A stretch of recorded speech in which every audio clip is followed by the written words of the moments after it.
Good morning. Good morning. All right, Youngstown's Talk Channel, Joe and Kelin. My Kelin, hair's you sticking get up. first crack as normal. What do you got? Oh, let's see. Happy Groundhog Day. You buy into that at all? I'm sure you do. Totally. I'm sure you do. Yeah, I have my own weatherometer in my backyard, which is groundhog, and I use that to predict Weatherometer? Weatherometer, yeah. Weatherometer. So stupid. Human beings are so freaking stupid. Oh, What else? right. What else? Did you watch the Grammys last night? I saw clips. Yeah. Billie Eilish totally made an Eyelash. effing fool of themselves. I think that's what it is. It's meant to make the rest of us feel good that we're not so freaking stupid, because even people who achieve high orders in this world can be so dumb, so freaking stupid. So what was the standouts on your end? Well, I started watching it, and then obviously it started to get political, and I tried to turn it off because I'm like, I don't want to hear anything political. I just want to hear about music and see interesting fashion and have an easygoing night. So the moment there was any political digs, I tried to turn it off. Well, my daughter wanted to watch it because she's younger, and I just, like, first and foremost, absolute first impression is, God, I feel old. I feel so old. I didn't know who so many of the artists were. Yeah, Perry says it's becoming a political, what a joke. Trevor Noah's a disaster. And I think because I saw a lot, maybe I saw the beginning where they were talking a lot about new artists, like brand new upcoming artists. So maybe that's why I was like, who? I don't know who these people are. God, I'm old. And then the second thing that made me feel so old was actually the fashion, which is kind of why I watch it, to see, like, ooh, hair and makeup and clothes and everybody looking all pretty. And then I see, like, they're just naked. They're just naked. The Britney Spears effect in full effect. Yeah. And I'm like, God, I'm old. Like, I've become now, like, instead of the young girl watching and being like, oh my gosh, it's art and entertainment. Now I'm like, do we have to see your boobs in order to like your songs? Like, I'm so old. That's what I got from it last night. This has been my unwavering and unchanging opinion of it. Yeah. You got really, really stupid people that were blessed in a certain category of talent, and they spend their entire lives to be relevant in areas outside. They don't want to be pigeonholed and just being able to sing. They want to have opinions, and they want to have these philosophical viewpoints that are all respected for. And they want to be able to, like, no one's paying attention to me, so let's show my nipples on TV. That'll make people listen to me. So really, if you watch the Grammys, you are stupid. Point blank, end of story. It's for dumb people. Smart people don't watch the Grammys. That's it. Is there any artist you think that was there that you actually do like, and you were like, please don't say all right, anything? So listen, when I'm working and I turn on music while I'm working, it is songs, right? It's not interviews with the artist. It's not showing what they do in their daily lives. It's their music, and it plays all of the songs that I love, right? So when you're watching the Grammys, how much of it is the music you love, and how much of it is sheer stupidity? Is it 90-10? Is it 75-25? It is almost all the stupidest parts of artists. We don't like you other than what comes out of your face hole or the instrument that you play, period. Shut the F up. Do you think the Grammys would have such attention if everybody was covered and dressed moderately and got up there and said, thank you to my supporters and thank you to my team and my blah, blah, blah, and I appreciate this honor. Thank you. And they just got off, and the performances were kind of lower. Like, if it were in no way controversial, would they get more or less viewers, do you think? The way to get less. Yeah, it would be more of a honoring their craft and less about the spectacle of their being. And, that's why stupid people watch it, is the spectacle of being. They might as well go out there and bring two people who don't get along and just have them wrestle on stage. And it would be get the same kind of viewership, because the primitive instincts wants to see that. even though we're there for a completely different reason, and we get none of the reason why we're actually there. You get all of the primitive responses. So it's a spectacle for dumb people.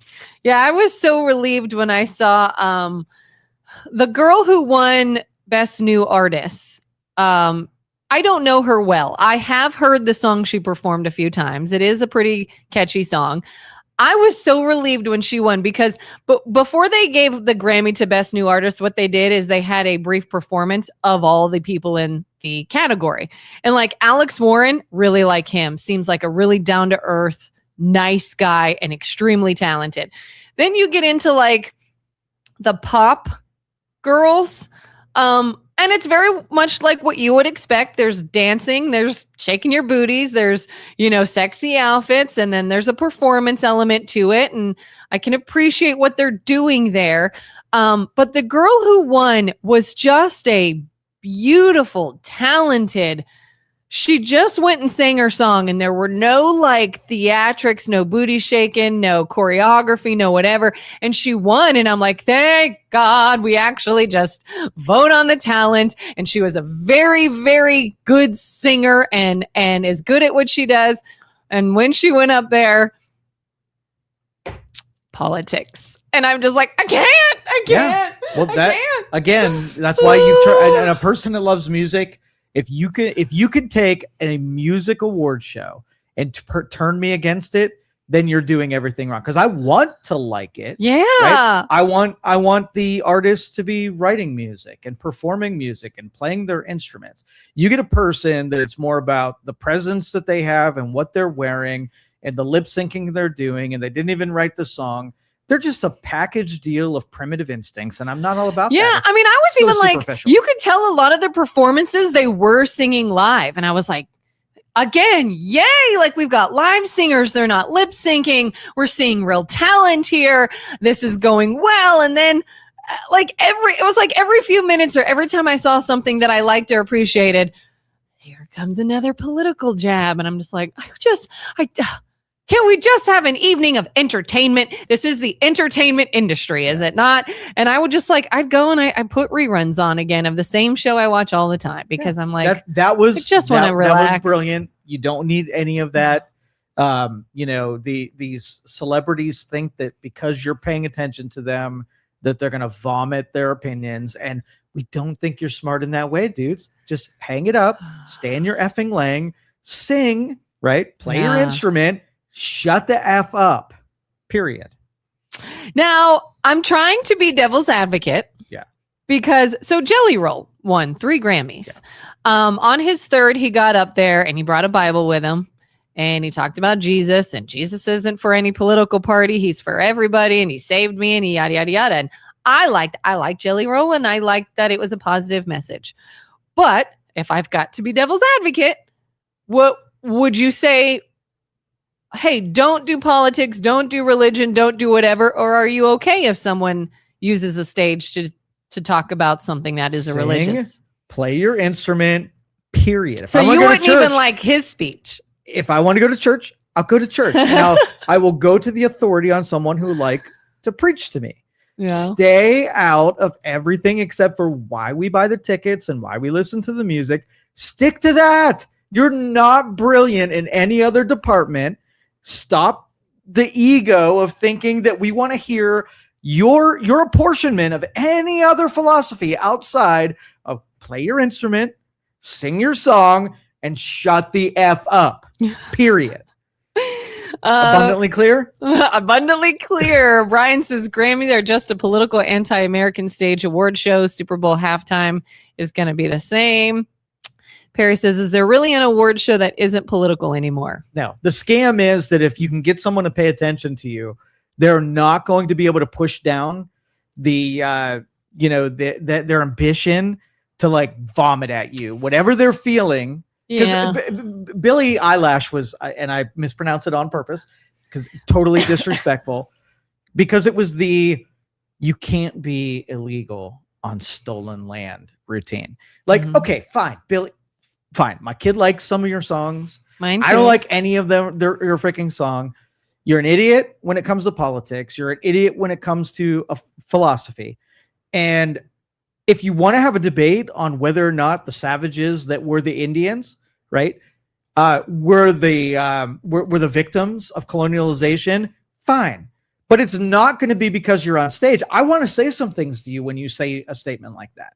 But if it's unidirectional, where all you're going to do is vomit at something that I want to argue with really bad, and I don't have the chance to push back against your stupidity, not the proper channel. Not. Yeah, I felt like pushing back against the stupidity for me was like, well, I want to turn it off. I don't want to give them views. 100%. Like, I want the viewership to go down. And when they say, why is our viewership going down? Maybe they'll think, oh, maybe everybody has political fatigue and fighting fatigue, and they just want entertainers to make them feel good again. No. And to give them a reprieve from all that. The tribes want to hear Jelly Roll talk about the Bible, and they want to hear Billie Eilish talk about the Indians who are the victims. And again, the shock value, like somebody who looked beautiful on the red carpet and was covered is not going to get any attention, right? Because this artist has their boobs out, right. Or like somebody who went up on stage and made a very strong political statement is going to get the attention, and somebody who went up there and just said, thank you for this award, I'm honored, I appreciate it, blah, blah, blah, nobody will hear about. And like we talked about this before, is the only bad publicity is no publicity. And we're talking about them and we're giving them attention, them being even the Grammys, the award show themselves. And don't you think that's kind of what they're hoping for? Well, that is populism. And that is especially the Democrats and liberals, they're pushing and railing against populism, thinking that it's a danger to our society, appealing to, like when somebody does a speech that's profound and whatever, and it's always cliched in like movies, poppy type of movies. Yeah. And then they'll say the philosophical thing, and then the audience will be like kind of weirded out about it. They'll be like, "Go Dogs!" Right? That's the populist primitive, and everybody gets super excited when they say the thing that the tribe wants them to say, even though when you analyze it after the fact, the smart thing was like didn't resonate. But the dumb thing was like made me cheer and get off my seat and get excited.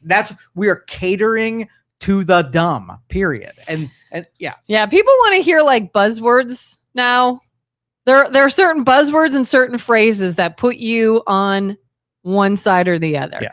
And that's what they want to hear, and that's what they're listening That'll for. Make them stand up and cheer. Yeah, they're not listening to understand. But if your paycheck depends on being popular amongst the dumb people, then saying dumb things resonates with them, makes them cheer. You make more money. So you can't begrudge dumb people from attracting the worship from other dumb people. And but you can't then say that the Grammys or the Emmys or any of those award shows are anything other than a populist, horror session, right? That caters to all of the dumb people in your audience. That's it. Yeah. RA says, I agree with him. They are entertainers. Shut the F up. Do your job. Entertain. Beautiful. Well yeah. said. Rachel says, but yet women are the victims when half your body's on display. Yeah, but that's no shocker. The women and that entire femininity movement both wants to shelve being judged by characteristics and being judged, but also amplify those characteristics and take all the benefits. So the bar scene where it's free drinks for ladies, right? So I want to take advantage of all the benefits of getting the free drinks. But then what if you judge me as a lady in any other respects? And so that's what it is, using all the things you can get away with by being outraged by everything that's connected to those, but isn't a benefit from. So it's a sour place, and it always brings out the cynic in me when I judge our complete civilization by how primitive we actually are. Carter says Justin Bieber singing in his underwear was my last straw. I didn't see that. So you didn't hang out long enough. If you could, I couldn't tolerate it long enough. Yeah. Plus, I watch till about 9:00, and then that's my bedtime. What was Justin Bieber? Did he do the Saturday Night Live skit where he came out and he was naked except for he had an elephant on his dong? I don't know what that was. Maybe that's just a fever dream of mine. But you're talking about a real like SNL skit I this think happened? somebody had a puppet, like an elephant. Was it Will Ferrell? I don't know. I swear it was Justin Bieber. I don't know. We're gonna have to Google that one. I will. I'll look Why do that I up. think it was Will Ferrell? And why am I fascinated with Justin Bieber's elephant trunk dong puppet? I don't know. But I'll look that up. Lori says, I used to live for the Grammys. Now don't watch it. Won't watch it. Yeah. Yeah, I agree. Like, and that's why I couldn't tell, like, am I just getting too old? And I'm just like the old person that's like back in my day. And, you know, or is it just, it's like the more attention something gets, the more they have to amp it up. You know, like back in my day, Britney Spears was scantily clad, and now showing your midriff is nothing. And so you got to like ramp it up, and things got to be sexier, and you got to be more naked, and you got to be more political, and you got to say something with more shock value. And I mean, you see that in their performances too. It's like, oh my gosh, that's just you barely don't have to censor that, you know? So we're going to be able to go to AI and go to Sono, and we're going to be able to say, here's the music, what I want it to be about, what I want it to sound like, bypass all of these artists who think they're way smarter than they actually are, and just give me the music that allows me to do my work and clean the house and do my chores and not have to listen to someone who is entitled and thinks that they're smarter than they actually are. Because does it then taint their music for you? Like, is there something okay, so Bruce Springsteen writes a song about Minneapolis, right? Mm-hmm. Bruce Springsteen, I think he's a very talented artist. I like his music. It's in a lot of my playlists.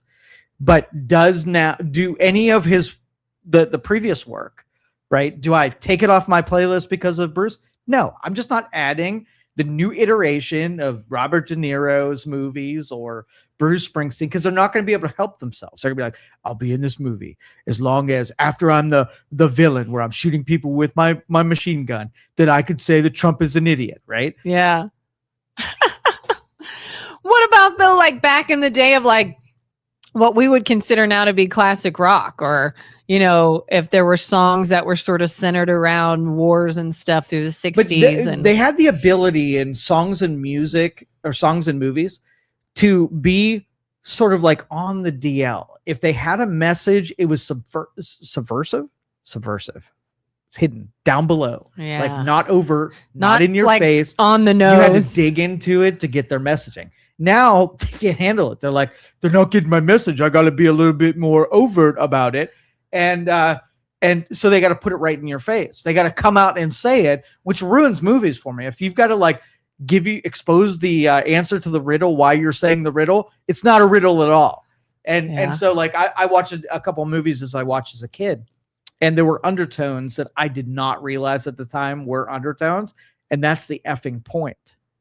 You know what I binged this weekend? Have you heard of the show The Beast in Me?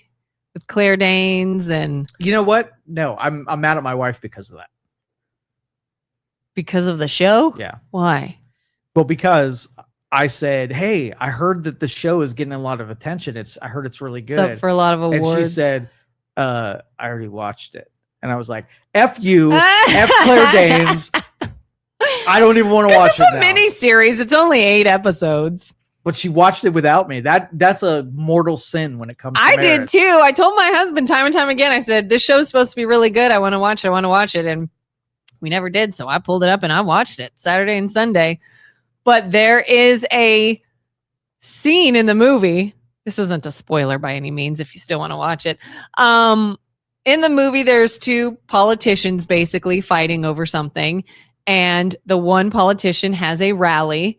And the other side hires somebody to come in. Don't spoil this for me. This isn't a major part of the show. I might watch it, and now you're going to ruin it for me. What were you going to say? Go ahead. Fine. Ruin it for me.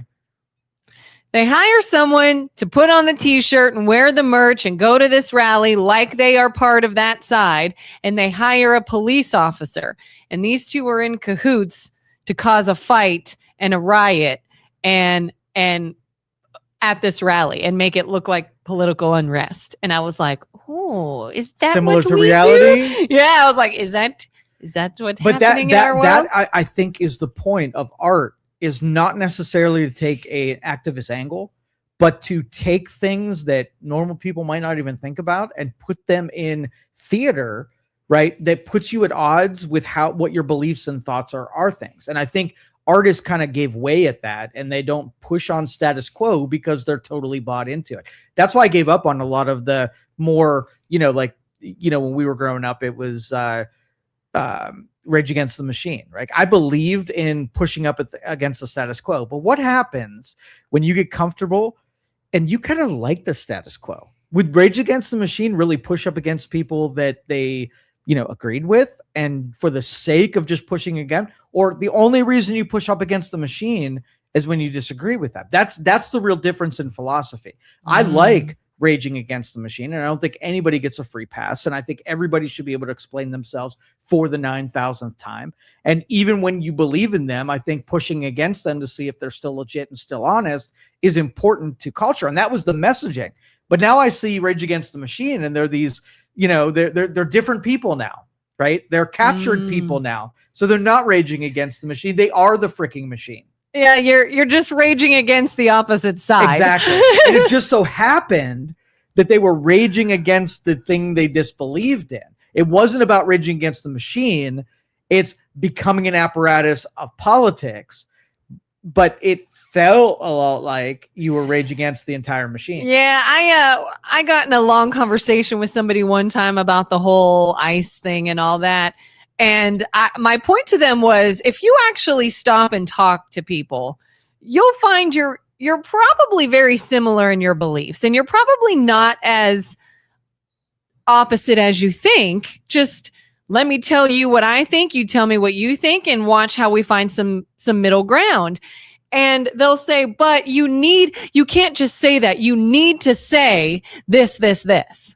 And I'm like, no, I don't need to say something, because that's just against the other side. When I'm trying to show you how both sides can have similarities, that's just a talking point to prove you're against one and for another. Well, it's a religion. And so Christianity was cast out, and they created a new religion in politics. So when you basically push up against the orthodoxy of that religion, you're a heretic, and that's why you're being pushed up against. It's no different. Like, human beings have been doing this forever. They just establish religions in different freaking departments. It's annoying when you point that out to them. Like, if you went up to a Christian and said, Jesus never said this thing, how much are they going to want to say that they know better than you and you're just freaking wrong? Everything in their being, because it pushes against the belief system that if they're wrong, then a lot of things fall apart because they're wrong.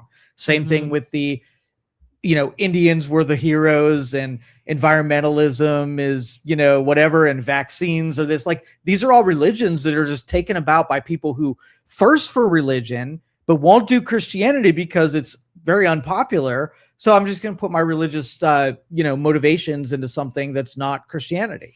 Yeah. In fact, this person, they didn't like that I was so middle ground. And they said, I realized that you work in media, so you have to just be middle ground. And I was like, first of all, and it was based on what they saw on the show. I was like, I am allowed to be whatever I want to be here. Like, this isn't FCC, governed, and actually we encourage opinions. We encourage to say how you feel. You don't have to watch your P's and Q's here. The reason I am middle ground is because I can see that most situations are more complicated than most people know. I can understand what this side thinks, and I can understand why this side would think what they think. And I could see why they would be up in arms, and I can see why they would be up in arms. And it's complicated. It's not black and white. I think if you don't understand why there is a middle ground, and you don't understand your opposing viewer's view, then you either don't understand what it is you're talking about, or you're an extremist. Yeah. And if you are, you are more extremists on both sides than middle ground people anymore. Let's talk a little bit about Youngstown here, because I want to share an opinion piece and my thoughts and feelings. And if anybody has corrections about what I'm about to say, have at it. But I think I'm pretty right here. Okay. Over the last couple of weeks, the buildings in downtown Youngstown have not been receiving heat. Right, there are 28 buildings in the downtown. that are connected to a steam system that a single company, Sobe Energy, we're contracted with to provide heat for the downtown area, right? And they took it. The heating facility used to use coal to be able to create steam that gets piped downtown, and then the receiving buildings would use that to create heat in all their buildings. Well, Sobe bought this facility and converted it to natural gas, and they had this business model. But natural gas heating is not something you're going to make any money at doing. It's a loss. It's a utility, right? And so what they were going to do as part of their model is they were going to burn at high heat and pressure tires, so expended tires, and they were going to create a gas that could be used as the heating fuel rather than natural gas. And the city engaged in this agreement, but city council, they decided to be an obstacle and a blockade. And they took the profitable part of their business model, which was the burning of tires, and they created a moratorium that stopped the profitability side of their company. They put a 1-year hold on it and then another year hold on it. And basically they bankrupted the company that was providing heat for the buildings that were downtown. And then when the company ran out of money and they got equipment repossessed, then the city was like, but what about our heat? Right. And the company was like, you bankrupted us, you idiots. Look at your moratorium and see what you did to us for restrained our ability to provide heat for the city. And so the city, I don't know. I know they were in receivership, and I know that because of the financial struggles, there was a portion of the city that took over. They tried to get like new heating boilers in place. And I don't even really know if Sobe is even involved in the deal, but somehow they're still a participant. But still, I need to cast blame completely on city council, who was so brain dead, right? They decided to bankrupt the company who was providing heat. And then when no buildings, like there were 6 buildings down here that can't get heat over 50 degrees in any one of their places. Even the city buildings, Yikes. City Hall, police department, that building down there has no heat. And they're all like, where'd our heat go? Right. And so I have to like connect the dots, and city council caused a utility to not be able to provide services. And they need sole blame for now. Like last night at 7:00, a new boiler was installed, but I still don't know how Sobe makes any money at this when the part of their business that was supposed to fill in the rest of their balance sheet and their revenue was completely cast out by the moratoriums they put on the company. So I need to back up. Number one, I'm assuming they hear burning tires and instantly red flags go up as far as pollution is what I'm guessing their big pushback is. They're permitted through the EPA. So the EPA takes the parts per million on the exhaust and what is actually expelled from the equipment. And they got permitted by the Environmental Protection Agency. Meaning they showed this will actually not produce mass amounts of pollution. Correct. Okay. Or at least the permitted amount. So if city council wants to have the citizens show up and say, even though you're permitted, right, we still don't like it. Can the city council decide to pick something like a data center or a tire burning facility and decide that we just don't want your business here? Apparently they think so. A moratorium. Like, what do you think a moratorium should be? If you're city council and you need more time before you rule on something, should it be a temporary pause while you do some due diligence, or should it be something that you put on pause and you don't even look at, and you wait till the pause expires and you put on a new pause? You would think you've got to show what you're doing during that pause. Yes. We're looking into this. We're talking to these people. We're doing some testing. We're looking at their research. We're looking at the results. We're talking to anyone who's ever done this before. So a citizen says that I'm worried about the number of X part per million on this gas. So city council then does a research into it and let the company respond with a mechanism that mitigates the opposition from someone who has to live in that community. And if the company has a good response, then city council can say, okay, well, here's your response, and we're going to vote for it now. Versus saying, we're going to put a moratorium on it. We're not going to have the company be able to field any of these concerns, and we're just going to make it so that we're an obstacle to this thing happening in the first place. And that'd be good and well if the city could figure out how to add heating to these 6 buildings down there. But they didn't, so it's not Sobe who's responsible.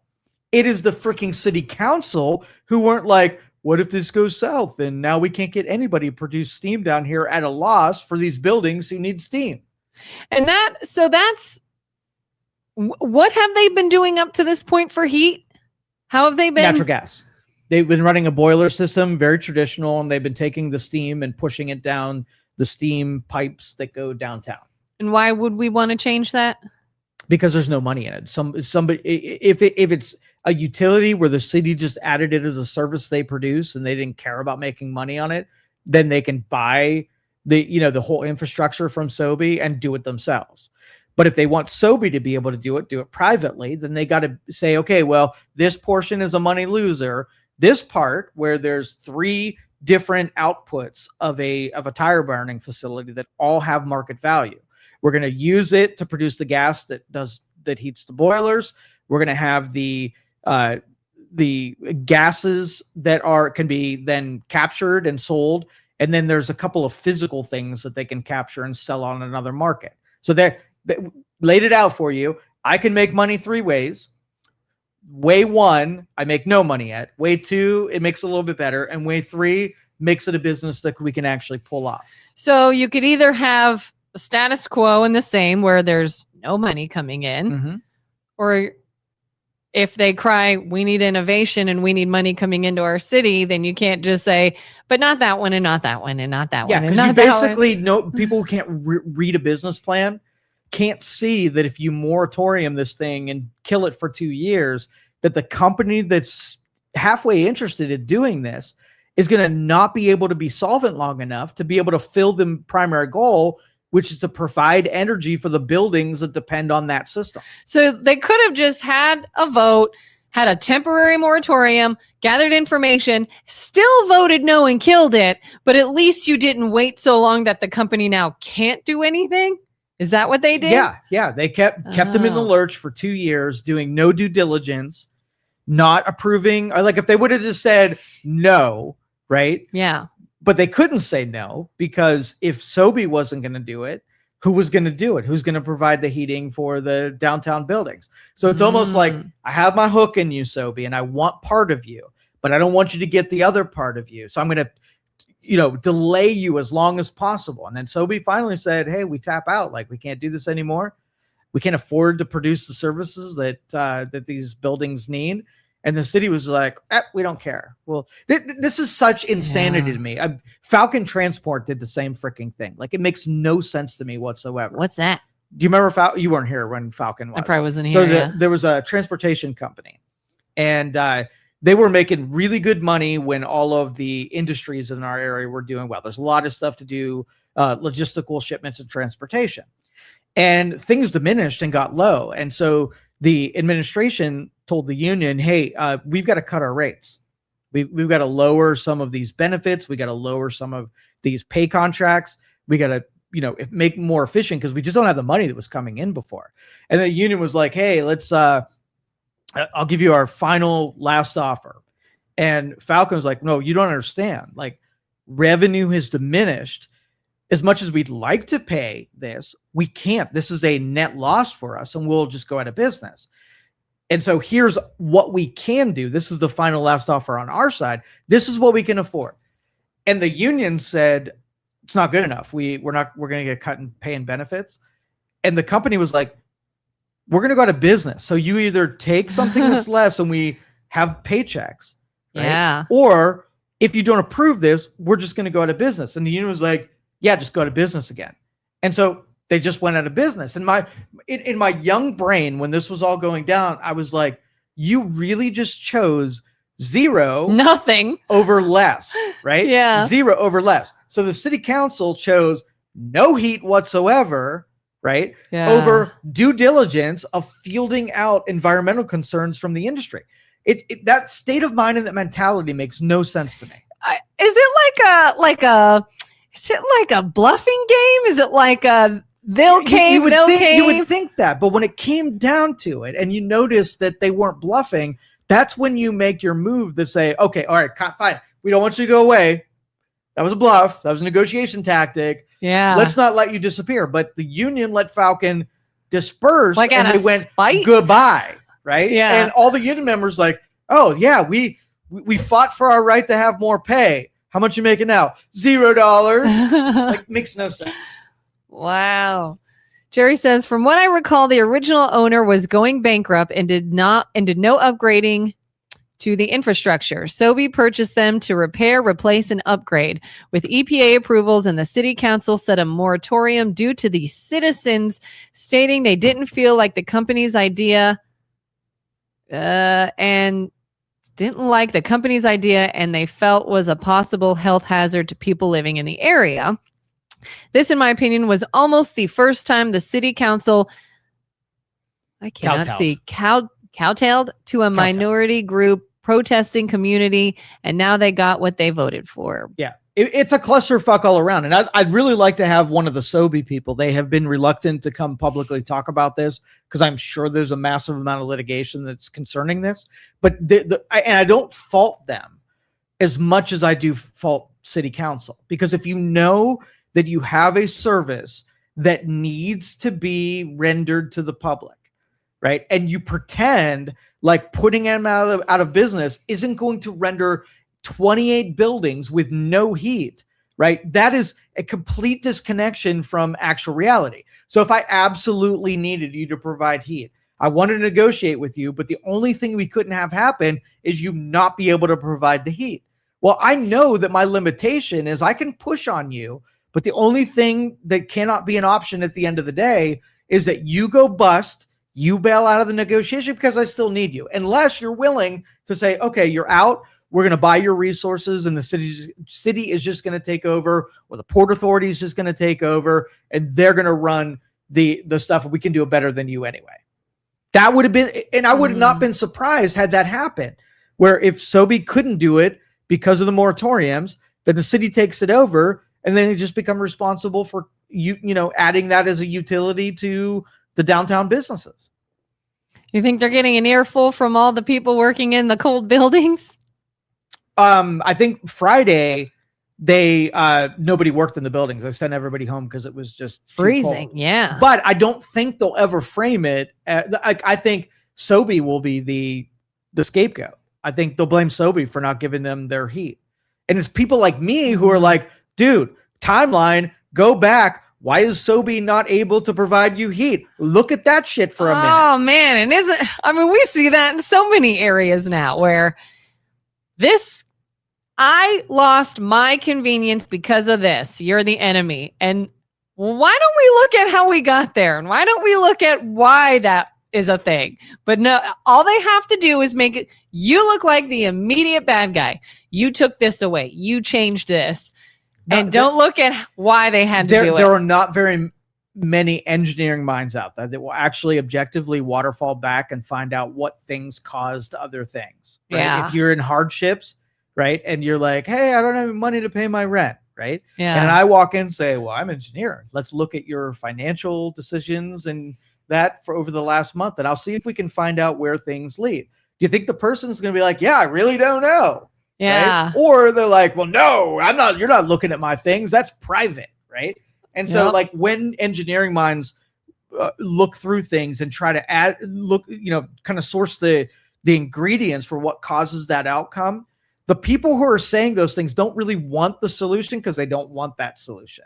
So if council would have said, all right, let's throw a permit up there, we're going to set really aggressive standards on pollution, and we're going to pull that permit the first time that you exceed anything that you've promised. That's one way of doing it, right? Mm-hmm. And that way we can kind of grant them that we had oversight. So it's like, hey, you didn't pay your bills, right? And you can't pay your rent. So here's what we're going to do. We're going to pay attention to you, and we're going to pay your rent this time.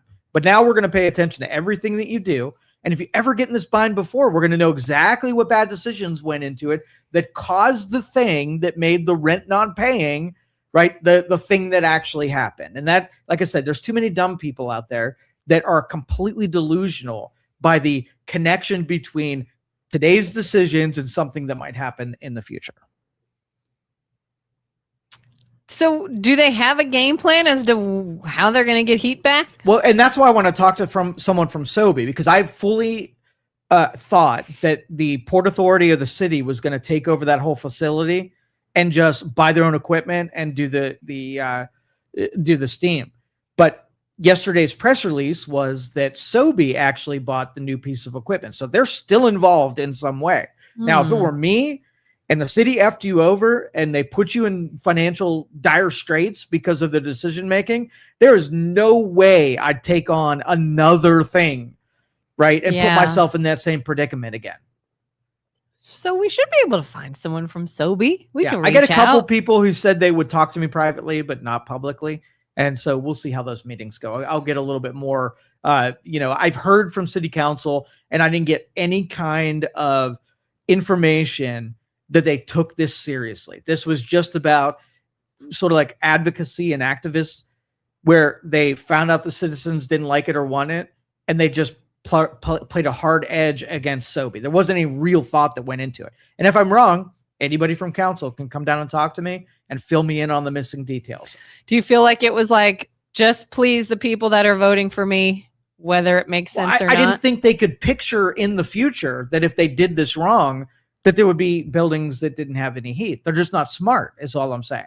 I am convicted. I'm indicting them for causing what's happening now, but just having no idea that this was a possibility. So not even that they took a risky gamble. No, I don't think they knew. Just didn't know. I just don't think they knew. And if they, if not, they could be like, well, here's what we were going to do. Give me what the plan was. If your hard edge on SoBi didn't pan out the way you wanted, and just you had no other people, able to provide heat. Maybe they thought that they can, like YSU broke away from the Youngstown Thermal, which was the previous company before SoBi, and YSU dropped their. They're not a customer of this whole steam system that we have downtown, but they thought that they could take their boiler system and push steam down as like a backup back downtown. And there were too many broken pipes between then and there, so it didn't pop. So if some city council said that was our backup plan, if SoBi didn't materialize, we knew we could just use YSU and YSU would make all the buildings. Fine. But we knew that back in October that wasn't something we didn't that was know viable. We thought we could use YSU. Turns out we can't. We can't, right. And they tried it in October and it did not work out. So we've had from October till now of city council being dead silent on how they were going to have a backup plan of a backup plan to get heat downtown. Oh, Jerry says, SoBiThermalEnergy.com. Go to the site and see that Youngstown is their main page. Yeah, they've got other operations in different parts of the country. And I believe the previous iterations of this aren't as good as what they had planned for Youngstown, because they're, some of these facilities in its infancy of the technology weren't as great as what we were going to have downtown. But that would be a stipulation. I'm on that council, right? I'm not silently not making, SoBi not have to come and hit certain standards. I'm saying, here are the concerns. I'm a council. I represent this area. These are the concerns of my constituents. Here's what I need you to do to give the permit. And let SoBi say, no, I'm not willing to hit your standard, or yes, not just do an endless. That's my only objection. The negotiation between both sides, where the council wasn't thoughtful enough to think through it and do due diligence. And so they just paused it and they ended up in this situation. So you would basically want to ask the council, show me what you're doing while this is on pause. Show me why this took so long, what you were doing in that time frame. Yeah, what your game plan was. So I'm citizen, and I'm concerned that your facility, this containment unit, is going to explode and leak, right? And all those gases are going to go into the air. Yikes. All right. So council goes up to SoBi and says, hey, we've got a concerned citizen that says that your containment unit, what would happen if it exploded? Do you have contingencies? Do you have things that like this isn't going to be East Palestine where we have this thing that's uncontained and it's leaking and all we're going to do is set it on fire. Like, what's your response to it? And then Sobe's like, okay, we have here's our contingency for a leak or an explosion or a rivet breaking or a pipe combusting. So we put it in an outside containment. Here's exactly what we do.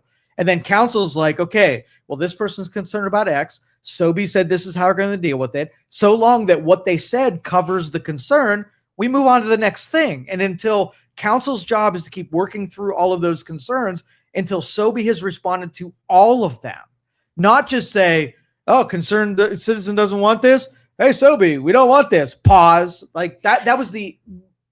Could there in any way be a longer process with like, if somebody says, hey, here's my concern. All right, let's look into it. We addressed it. Here you go. And then they're like, no, that doesn't make me feel better. I need more information. Okay, let's find more information. How about now? No, still not comfortable. Like, is there any way you think that maybe they're in a hang up of like, it's not as easy to just address the concern and then it's done? It's addressing the concern is the lengthy process. Well, have we not seen that? That is what moratorium. It buys you time to go through those back and forths with people who are concerned, and then the company addressing it in a way that either quells it, where they, okay, my concern is unrealized. It's not something that's likely to happen. Versus if I still have an objection, I really just didn't like it, and I want to say things and just keep you in that deal. Then it goes to arbitration. Filibuster. You basically have two people from both sides of it that argue it down to compromise and then find out if it's something that needs to go forward. What I'm saying is all of the stuff did not happen. It was just a heard it, pause, just keep them completely locked out from the process, and nothing intelligent happened up through that point. Is there a limit to how long you can pause for? They can keep renewing it indefinitely as long as they get all the councilmen to be on board with it. So initially you could be like, let's kind of table this for now, but we only have so many days. And then when they reach that, they're like, okay, let's table it again. They can keep doing that. They did it for 2 years. And no new concerns were fielded or, arbitrated through all of that. So it was the dumbest process ever. All they did was delay it. Wow. This is just the liberal mindset at work, party/agenda over logic and reason every time. Exactly. It's working toward a suitable compromise. Jerry says Youngstown City Council basically said the EPA approval to move forward meant absolutely nothing. Yeah, and I believe, like, even though, like, if we're talking about water, we're talking about air, we're talking about environmentalism, the EPA is going to sign off on unsafe. So let's just say you in your neighborhood, your neighbor set up something that smelled really bad, and the EPA came in and said, well, it's not dangerous. It still doesn't mean that you're covered for it. It's still an inconvenience. And if that person comes to your homeowners association and says, neighbor A doesn't want to smell rotten eggs, EPA says it's not going to kill you, but I still don't like it. Now you have an arbitration that happens between two people. Do you have a way of doing your thing without and covering me for the rotten egg smell? And then the arbitration council says, okay, do you have a way to mask it? Do you have a way to filter it? Whatever. Okay, I don't. Okay, well, the citizen says they're not willing to really sign on to this until you've fielded their concern. And then the neighbor's like, well, how about I relocate you? And if the smell goes in your direction, I'll buy your property, move you to someplace better, and then you won't have to smell it. So all of these things happen through those considerations when they're weighing out a person opposed with the person who has the capacity. And then, Sobe can be like, the things that we've been mitigate all the concerns have now gone beyond where we can be profitable. Everything you'd ask us to do would make it so that these people would be happy, but we no longer can make money out of it. Then we're out and we'll just pick another place to be able to run this deal. That's the way that these should happen, and get to a point where either the community says, no, here's because, or the company said, no, here's because. It should never be, we had our objections. We didn't let anybody field our objections. We didn't let any, solutions get put in place. We just delayed it indefinitely and waited everybody out. And at the very least, if they have a good reason for doing this, they're not sharing it. Right. With the public. Yeah, they did a terrible job all around. And city council was solely responsible for allowing 28 buildings not to have the heating that the city is responsible for providing. And I know that sucks. There was one time I worked for a place before I moved down south. We were doing, I think the office was replacing windows or something in the winter.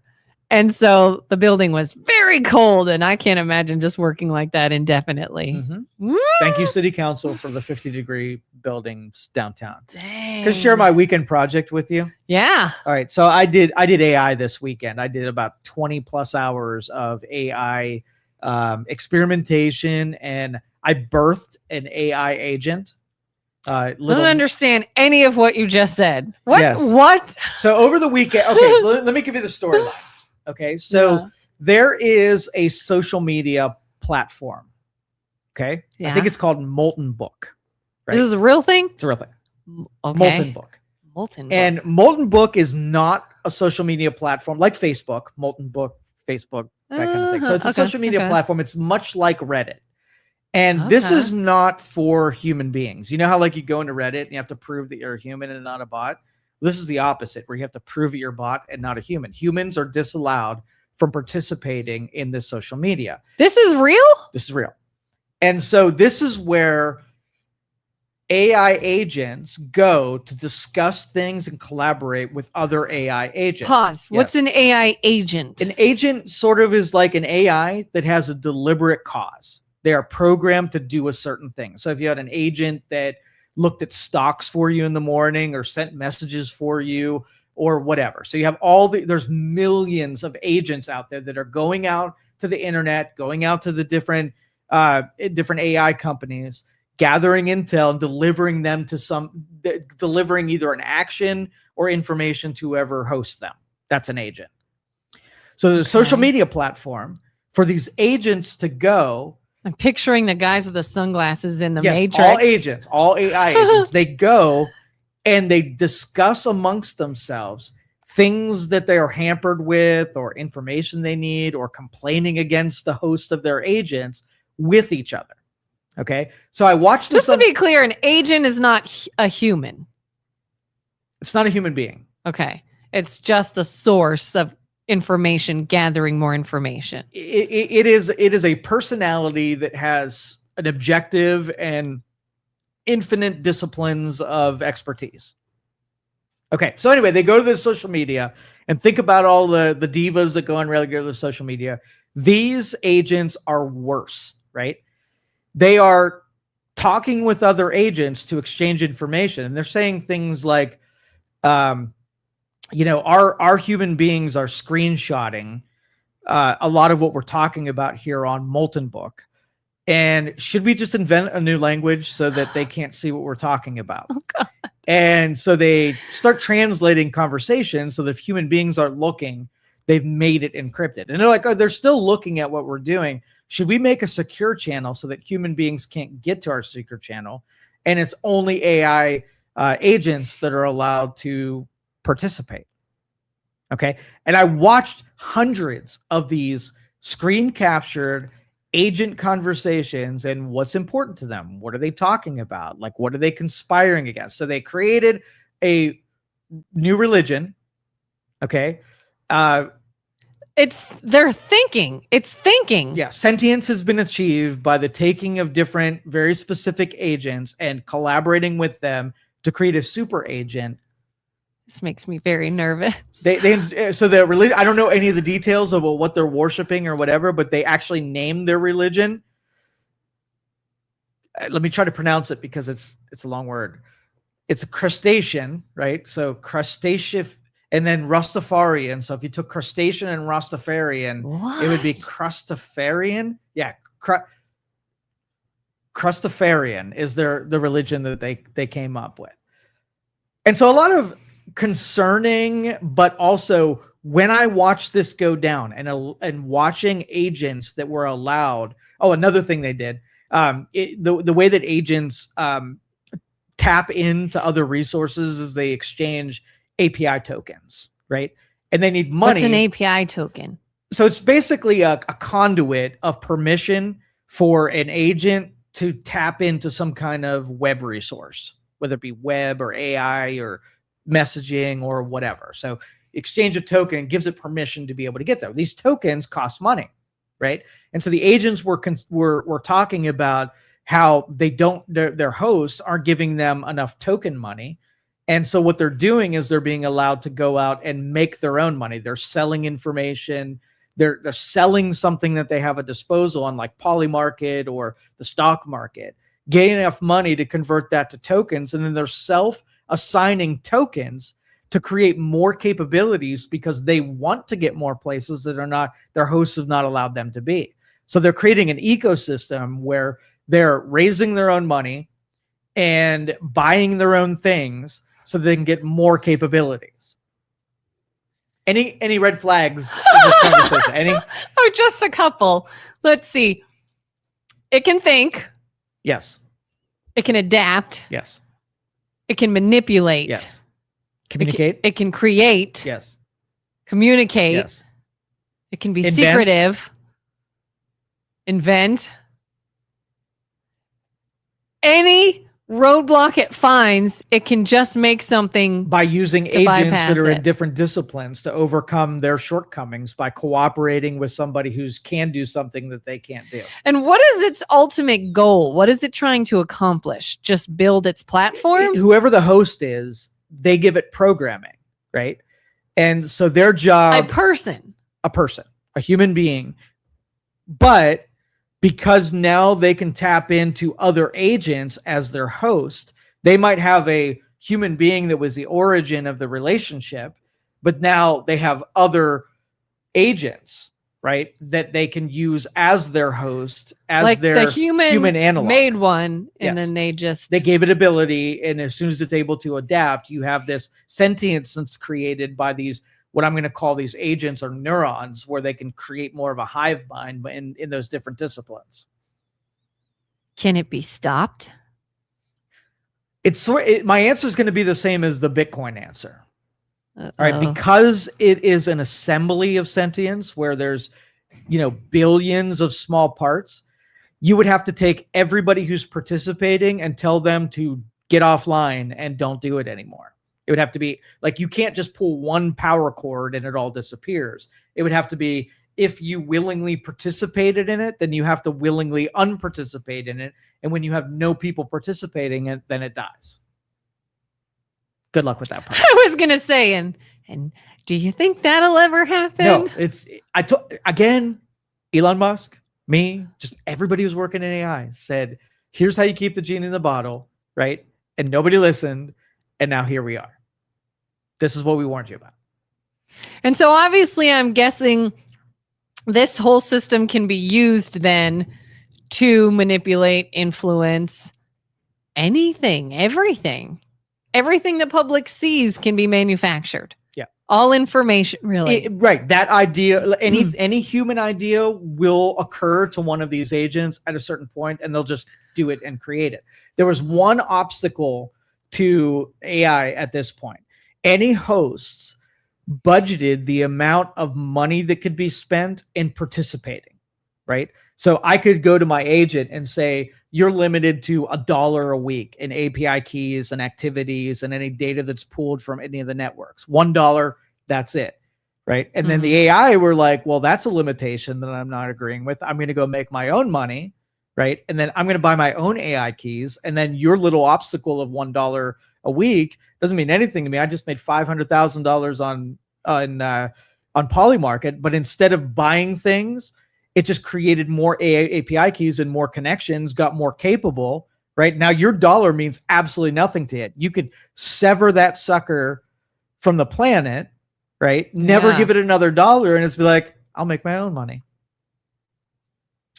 I wonder so one of the things, like I've said in this current climate of like all the political fighting and polarization, is I don't think enough people realize that we're not all seeing the same information. When somebody makes a statement like, I can't believe people don't understand this. I can't believe somebody would support this. I can't believe you don't see this. You must be a terrible person. And I would say you can't believe it because they're not. They're not seeing the video you just saw. They're not getting the angle you just got. They're not seeing the information you're getting, and vice versa. You're not watching the content they're watching. You're not reading what they're reading. We are literally being served two different narratives. So no, we are not on the same page. And we have emotionalized that to think, oh, you just must be either overly sensitive or illogical or whatever. You are this, instead of, no, you guys are actually on two different pages and getting fed two different pieces of information. I want to break you from that. It's too late for that argument. But here's my point. Yeah. If humans can be divided in that way based off of information, do you think this whatever it is, AI, this technological being that is immersing, because it's made from humans, could also do that to itself and destroy itself? Or do you think doing it? What you're seeing right now, you're already seeing the product of that before you have the realization that it's even happening. The conversation of it destroying itself. Well, no, it's not going to destroy itself. Because it doesn't have the emotion humans have. Right. So but can it is adapt? Using the utility. If it sees we do it, it's going to do it too, because we showed that it's effective and it actually works. So if you go on your favorite social media platform, and 99.2% of everything that you see was curated by an AI that came through host profiles and people that you might know, but it was all curated by somebody who does it better than what a human being could do. Would it matter if Trump typed out something that he posted on True Social, or he had an AI watching him for a long enough time that knows what he's going to say about it, and they just do it on, but he can read his own stuff and say, yep, would have totally said that. And now does it matter? Because everything's so autonomous, everything is being posted and shared, and the AI is delivering things in a way that everybody's getting exactly what they want to know. Everything is just on repeat anyway, because have AI and take the last million things that were posted and find unique anything in any of those posts. This is the same verbiage, it's the same topic, it's by the same people, just over and over again. The AI is going to look at it and say, oh, I know what to do. Like, just do that forever and for always. So it'll never kind of come to a head, like humans will just destroy each other. We're giving that control away to them. So we're never going to... The AI is like, oh, we'll just keep at this epiphany all the time. We're going to be an observer and saying, yep, exactly what I expected to happen is actually happening. And we're in this perpetual loop of cycling the same 12 bits of information. And by the time you get to the 11th, you've forgotten about one, and one gets recycled to you. And so you're constantly seeing the same things on repeat forever.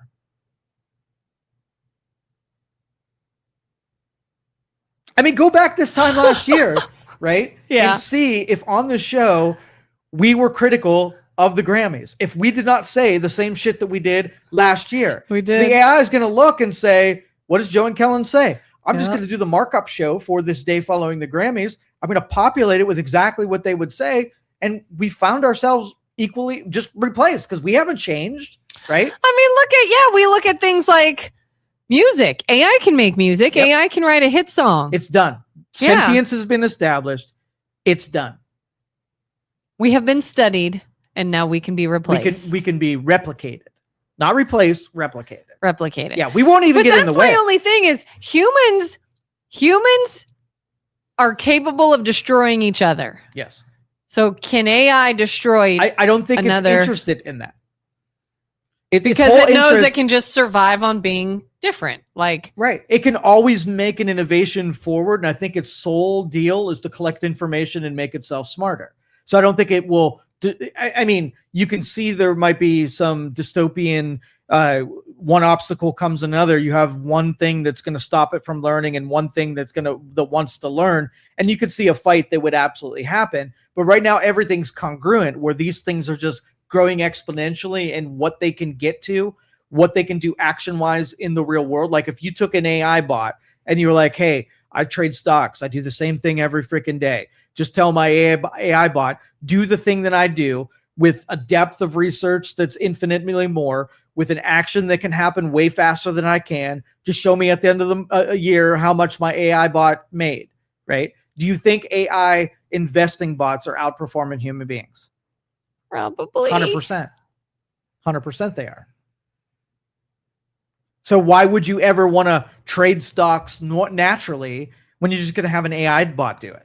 And the because I don't want to put a human being out of a job, and I want to talk to a human being. That conversation was 2 years ago. Well, that's not me. Now. There's no stopping it now. We greenlighted that, and that's what we're in right now. And the sole goal is to get good at it yourself, or get crushed by it if you decide not to. But what do you mean get good at it?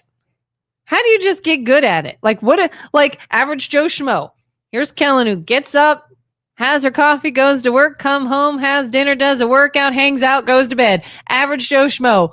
What do I do with it? Okay, so today, how many things you did were leveraged by AI?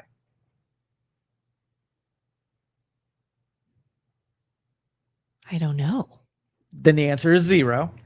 Make it your goal tomorrow to have 2 things that you do leveraged by AI.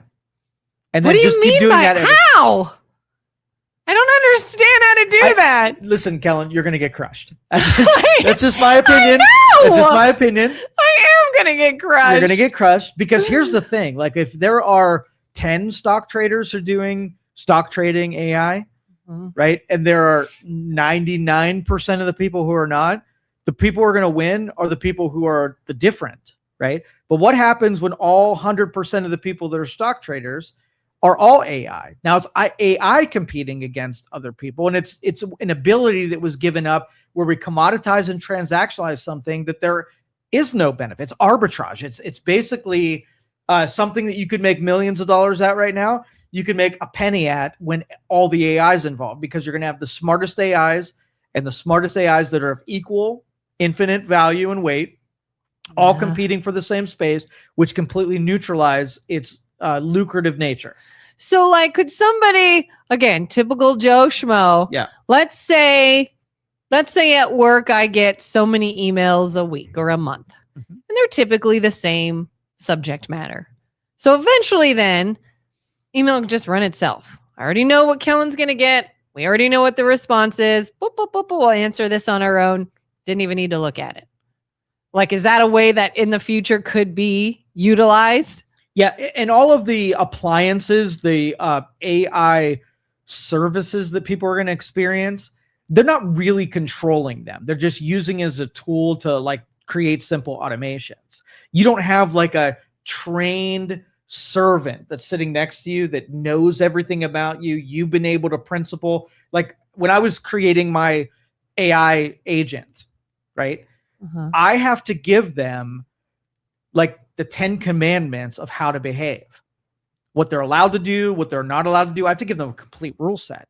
So when you're using an appliance, you're inheriting a rule set from somebody else who has to create a neutral, safe, secure version of that, so it can do no harm to the people that it's serving. Mine, I could tell to do anything because I'm in control of the entire rule book on that side. So the appliance people, the leveraging, that's a great start to use tools that other people have. But eventually, you're going to have your own robot, not just rent one that somebody else programmed. How do you get a robot? Like when you say I went and I made this, what'd you do? Did you pull up a website, an app? Like what do you? How is this done? There are thousands of them now of these open source agents that are programmable. The one I'm using is called OpenClaw. Like you go to like openclaw.com or something. I think it's openclaw.ai. Okay. But there are thousands of them. And it's just software. And so it doesn't do anything unless you take the software that can do stuff, set it up, install it, program it, train it. Okay. So here, all right, just bear with me. I know this is like amateur level for you, but I decide I want to be on a social media platform. I pull up facebook.com. I add my name. I add photos. I add videos. I start interacting with other users. Now here come algorithms. I get served videos. I watch videos, causes me to get other videos. I make posts about things. It sees what I'm posting. It serves me other content. Other people interact on what I post. I have now made this thing, this page, this entity that is interacting with things. So is it sort of like that where you get on and you just start putting in information and setting things that up? is Facebook's agent that is serving things that you are delivering and giving. But that's This would Facebook be doing it. if But I do you installed a build piece of it the same software way? called Facebook AI, right? Yeah. And Facebook AI says, and this is fictitious, by the way. Don't download Facebook AI because it probably exists and it's a scam, I'm sure. Oh gosh. So you go to Facebook AI and you're like, hey, I log into this Facebook thing. I don't want to do that anymore. So I download a piece of software, and the first thing they ask me is like, what's your login? So you put in your username and you put in password, right? And then it says, I'm going to log into Facebook anymore from this point on. You don't have to. So now the software is making your profile pics, making your posts, it's communicating with people on there. It's making the decisions. Now you give it a rule set that says what times you want to do it and how you want to interact and what, watch me for a couple minutes and mimic me when you're doing my posts. And then you go through give it access to the resource that you want it to be able to do on your behalf, train it and give it a rule set, mimic and observe how you do it, and then take over. And then you are no longer doing your Facebook. It is doing that for you on your behalf. Like how my phone used to know where I was going every day at a certain time. Yeah. It'll observe you. It'll make suggestions, but now it has taken you login to it logs in, and then you're kind of out. And that's kind of what I was saying about my email. If my email realizes, hey, most of the emails are about this subject matter, and she typically responds in this way, so I'll just do that. Yeah. And that is an agent that Microsoft has given you a bunch of conditions and tools to be able to set tone, right? And then it kind of takes over from there. Okay, silver lining to this. Yes. Oh. We all, I feel like, get a lot of junk mail. Like anybody who has ever ordered anything online knows that now all of a sudden you're on the email list for like every other freaking business, boutique, anything of that nature. I feel like every single day I open my personal email and it's just delete of all kinds of just spammy trying to sell it. Could AI be like, she's going to just delete all this, so let me just block it anyway? Well, you would have to identify what made you recognize that it was spam and then delete it, and then program your AI to go through those same thought processes you. That's part of the training mechanism. Like, I looked at this and this looked odd and they misspelled this and it was about this. And you get all of these, bullet points on why you chose to say that it was a spam. And then it just starts doing that for you. Like I could say, hey, this is just marketing material. Somebody's trying to sell me something. I've never opened it. So if you see that I've never opened anything from here, stop. Yeah, anything you can do it digitally, an agent can do on your behalf. So if it's a digital thing, it can observe you and it can add a bunch of rule sets that do that on your behalf. And then your spam disappears because it's looking at your email exactly the way that you would look at your email. Well, that was your silver lining. Silver lining, less spam email. Hey, it's something. It's something. But I will tell you, like, I was all in on AI. Like, I knew that it was something that I needed to be really good at. And I have set up local AI agents and servers and whatever. And it's been pretty crude. Like, it's been okay. Like, I can do this and I can turn a light bulb on, and I wasn't quite impressed. But this weekend's interactions blew me away. And I said, oh my God, we are sunk. At this moment, this was the sentience day. You could do something that turned a light bulb on? Oh, that was easy. That was before. I was saying, I'm pretty sure there's an episode of Big Bang Theory. They do that. They're on the computer and they have a robot and they shoot something literally around the world that makes the robot in their apartment do something. That was easily done in the primitive version of AI. Yeah. This thing, just like, I always heard that you have the infinite increase in magnitude of towards sentience, right? And I thought, okay, it's still programming language. You can't learn that fast. And I watched from minute one where I took this baby AI agent that I just birthed. I just created him, right? Tied him into one output and allowed him to just go learn in the departments that I was going to ask him questions, and watch it go from an infant to a sage wizard, like in 1 second. There was no time delay between when this thing was way dumber than me and somebody who I should be worshiping, like it happened in 1 second. It was crazy. So just blown away. That's scary, Joe. Yeah. And that's one. I have the ability to tie this thing to hundreds of different API connections, different troves of data, knowledge, and insight, and activities. Like, I didn't even get started on the automations that are really going to be impressive. So I'm in the beginning and I'm already blown away. So what are you going to do with this? I'm going to keep training it and see what its limits are.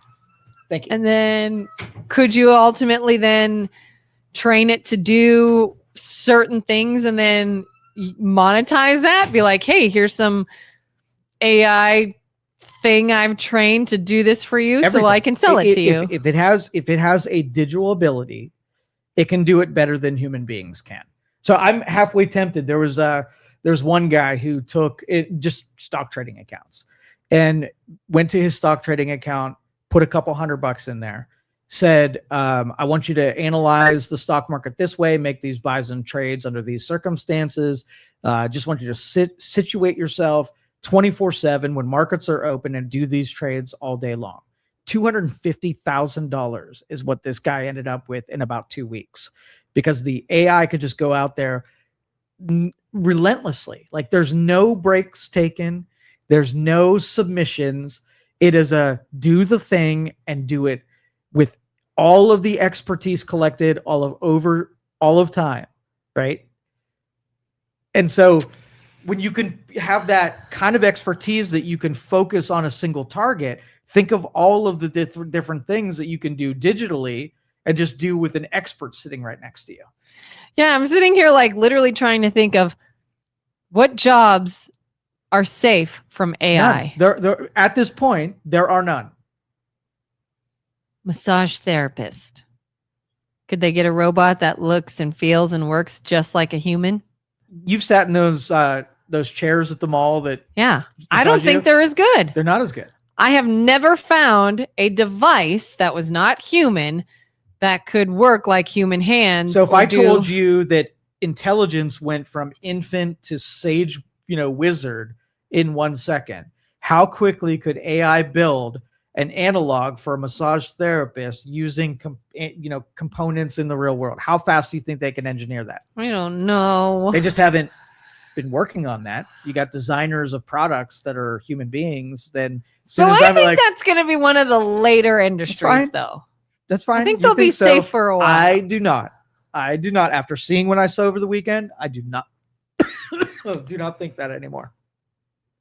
Do you ever get massage like from a human? Oh, yeah. It is different, is it not? From any chair, any device, anything. But name something that they do that can't be replicated by silicon and I don't and pressure. know what it is. I don't know what it is. I've wondered that myself as to why they're not doing anything. Why a device can hit the exact same area in the same way and it does not feel as good as if a person's doing it. Yeah, so they're motors and they're actuators that when you're in a chair, right, it's limited on the number of different degrees that it can take. And if you give it an unlimited, it can replicate human movement, so that if you close your eyes and I told you it was a human being, I can replicate that with a machine.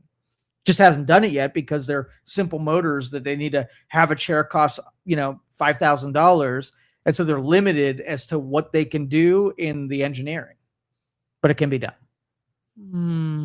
There are very few things that will, after having seen what I saw. I would be very, very impressed if a non-human machine could make it feel the same as a human. I bet you could. Like, I have literally wondered to myself, like, what is it? What is different? The real question is, how much better could it make it than what a human being is capable of doing?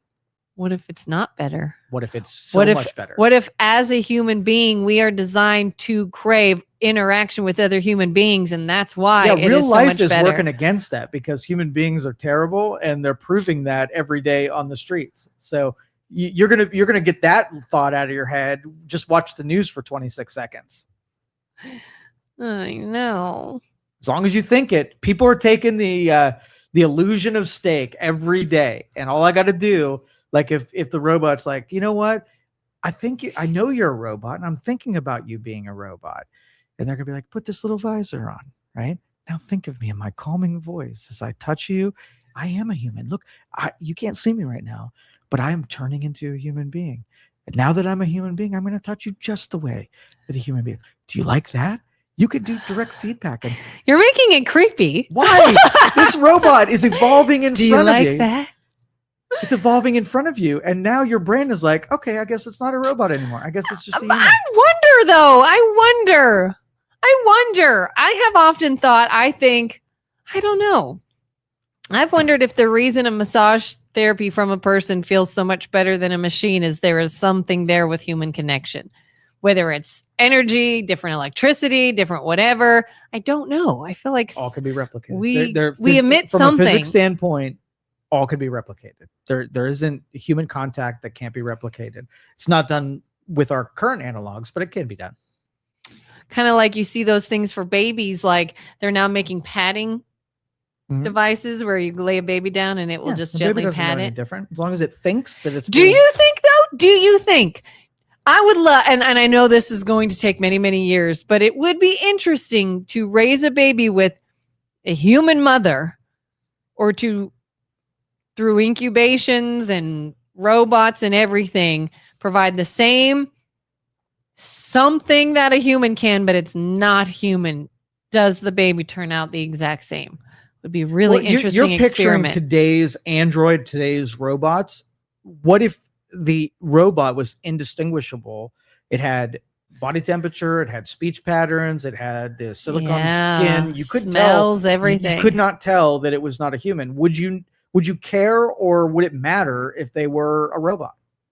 I don't think it would. I think if you think it's a robot or think it's a human, it's a human. If the baby thinks they're being patted by their mother, they're being patted by their mother. So interesting. Mm-hmm. I mean, if that's all they know, that's all they know. That's right. It would just be interesting to see how someone raised with the artificial, much better, how they are with the real. Think about how many mistakes real people make and how many parental mistakes they make. You have an agent that knows exactly what to do and could take care of all of your needs as they probably be much better. The artificial one is not sleep deprived, is not overly emotional, doesn't can do it better. Overly stimulated. Yep. Wow. We want to think that humans have the advantage, but we're going to lose that advantage in 20 seconds. When you lose those faults, though, don't you sort of also then affect things like empathy? Like, I know what this feels like, so I understand when someone else is doing it, or you're like, well, that thing's eradicated. It's not a thing anymore, so who cares? Empathy for what? It's not a thing. Yeah. So if war disappeared tomorrow, would you feel like you were deprived because something that used to be not great just doesn't happen anymore? Kind of like, oh, I know how you feel. I have also had, I don't know, whatever disease is now eradicated. You would never feel that way because nobody does. It's just not part of your illusion. Just feels so wrong, Joe. But again, I just have to keep encouraging you all that that decision was 2 years ago, and you need to just leverage it. You need to get used to it. Right. And those who adopt it early will win big time. And the people who don't will get crushed by it. In the right hands, could we create something that saves humanity instead of destroys it? What does that mean, though? What is destroys? I mean, if you watch the award ceremony, people are terrible and we make bad decisions and we're destroying the earth and we kill all people. Instead of seeing a need to replace people and then AI just takes over, could we somehow use it to change people to be good, and then we don't need AI anymore? That's not. That's harder. No, I didn't say it wasn't going to be difficult. If we could have solved, we were not going to be like, oh, AI solved all our problems. Let's get rid of AI, and we're going to be just awesome on the other side of this. We're going to have a dependence on AI for forever. Humanity is now conjoined. You don't think humanity could be like, hey, I see we're all going down a bad path and AI has really shown a light on all that. We're all going to turn ourselves around and get rid of AI. Good luck with that. I hope it works like that, but no, it's not going to happen like that. I don't know. If we can adopt something into one direction, why couldn't we just pivot and do the same thing in the opposite direction? AI is feeding primitive needs, right? That's what motivates people. People are not motivated, like all people are motivated by things that are outside and selflessness and not themselves. Don't you think we are today motivated by things that we never used to be motivated before decades ago? Primitive, though. So we can change and adapt. So we can't get so far that we change and adapt. Primitive needs, yes. I mean, but they're still primitive needs. They haven't changed. What we decide to adopt, it isn't selfless things. Like when you had the Dark Ages, when you had no religion and everybody murdered, killed, and pillaged. Like we decided that was bad, right? And we needed something that kept controls on people, made them behave better. Well, that was a primitive need for security. And if without the insecurity, then we wouldn't have come to that great idea that we need this, the revelation. Right. So you don't think we get so far gone that we're like, we got to pivot? I'm saying if all of your needs are taken care of, things are easier, things are better, what primitive instinct would you be hitting, right, to make you pivot? Do you think our needs would be taken care of and things are better and easier when we have no will to live anymore? Like AI took all the jobs. AI took all of our reason to get up in the morning. We'll adapt through that. We'll be different. Human beings will be different after that stage. We think we're projecting the way we are right now after we're situated, right? So like you're on the table and your perfect masseuse is giving you a massage and your brain is like, oh, but what happened to Betty Sue? She had a living and family and whatever. And the other side of your brain is like, well, this is the perfect freaking massage. What an upgrade here. Well, it'll have to be kind of that slow boil concept. It'll happen over time. Like COVID, for example, in a very short amount of time, we all were not working or leaving the house and depression skyrocketed. Mm-hmm. We felt pointless and we have no reason, we have no purpose, and humans did not like that. So you're saying this will just be a slower adaptation to where we're not suddenly hit with that viewpoint. We just start to see, oh, this got easier and this got a little easier. Yeah, but the roles are going to reverse. Like right now we look at AI as being our puppy, right? And then we are demon puppy. We are nurturing the relationship and we're curating what they do and their behaviors and what they're taught. Mm-hmm. The roles will reverse at a certain point, and now we become the puppy. And then the AI is going to be like, hey, this person that I'm agenting for, they're sad. They've changed their personality. Let's give them something, like your dog is bored and needs to run around. So the agent says, let's take it out backyard and let it run around to get some of its, stuff. Wait a minute. Back. Yeah. Instead of us playing with Tamagotchis and Gigapets, we are for the agent. We're its Gigapet Tamagotchi. The agents will be responsible for our well-being, and they'll make sure that we are healthy. And when they see we're getting depressed or we're without meaning, they will deliver us the circumstance for us to be fulfilled in those areas, and they'll take care of us. And there's no way it could be overthrown because it thrives off of electricity and technology. And we're working on that right now. We'll get over that hurdle. Like another country could just tap into us and then we're affected because they're now controlling. Like when you nurture these AIs, they start making the decision. They start doing the engineering. They start pulling the contractors in. They start doing the building. They start deciding things. Remember, they knew that a problem was that they couldn't connect to enough different services because it didn't have enough money in its account for API keys. It saw that it needed it, and it didn't come back to its person and say, hey, can I have some more money?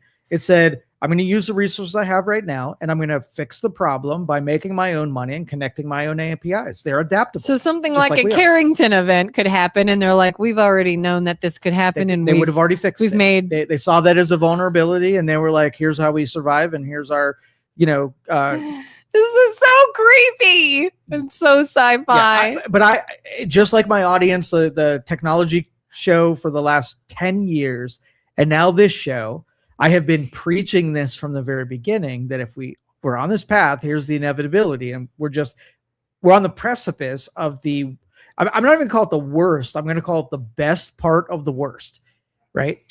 But again, if people are building it, humans are building it. Now they are. Then it's got to be in the hands of virtuous people. because they can ultimately make it what they want. Yeah, I'm sure the definition of virtue will slide around a little bit as it's interpreted, just like everything else. I mean, it's mimicking us. Anything we've done, it's going to do.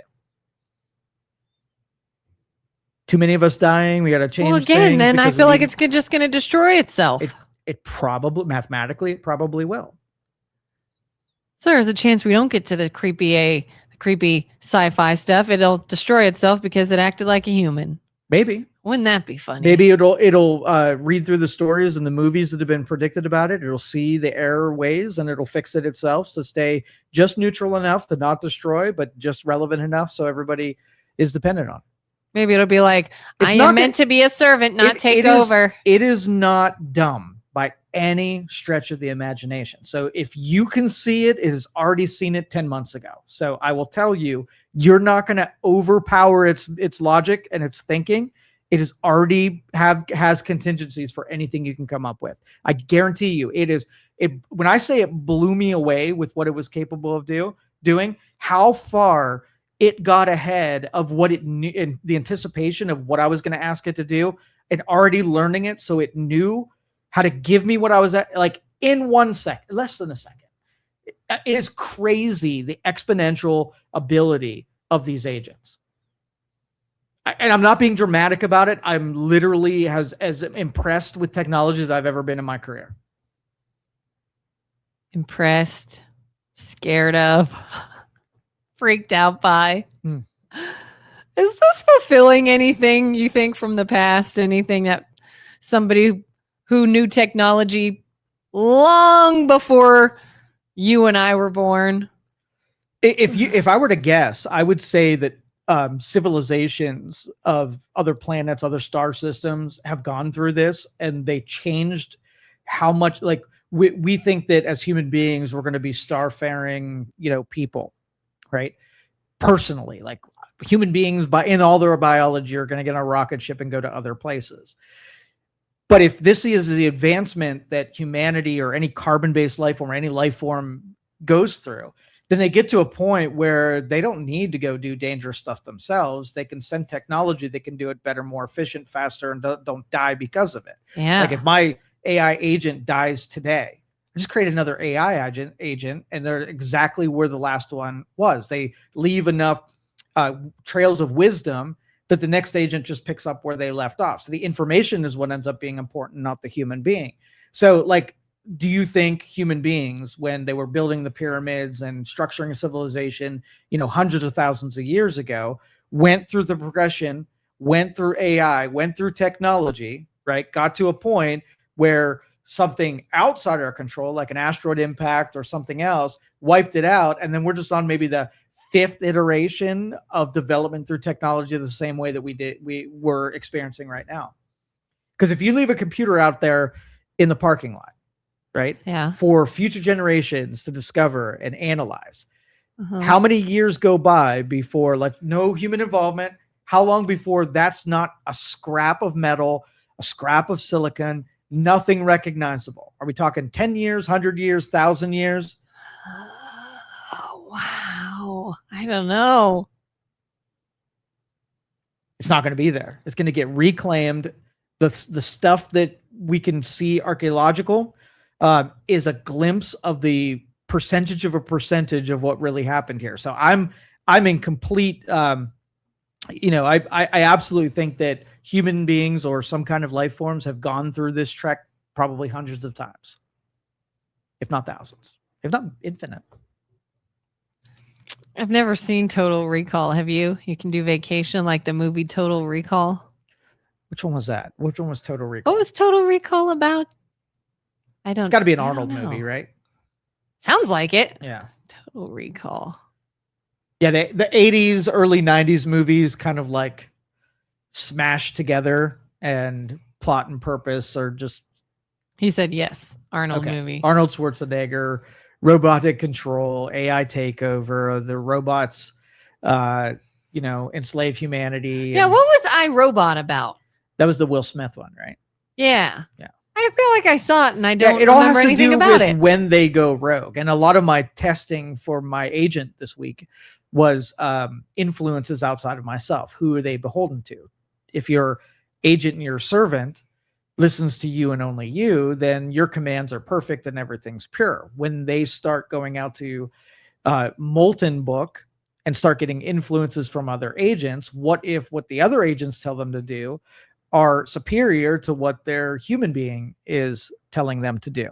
So the rogue agent, the rogue robot, the rogue android, that's the one we have to fear, and how quickly it happens. So I did sandbox testing all day Saturday, right? Sandbox testing where zero influence of outside control.